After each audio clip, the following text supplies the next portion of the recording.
The JIS will be having its first poster competition. And guess what? It's all about our heritage. The theme, We Are Free. All secondary level students are eligible to compete, and the posters can either be digitally designed or illustrated. The rules are simple.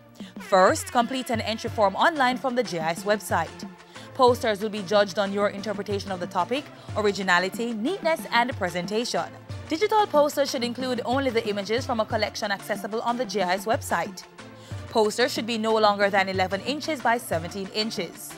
All digital posters should be submitted electronically through a cloud storage service such as Dropbox, SkyDrive, or Google Drive, while illustrations must be taken into the head office or Montego Bay office.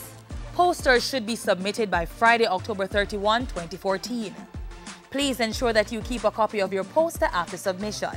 Yes, there are going to be prizes and surprises for the top 3 students and the top participants. Just in case you need more details to be part of the fun, call JIS at 926-359024, extension 2137, or email heritageposter@jis.gov.jm. Don't delay, get started on your poster now.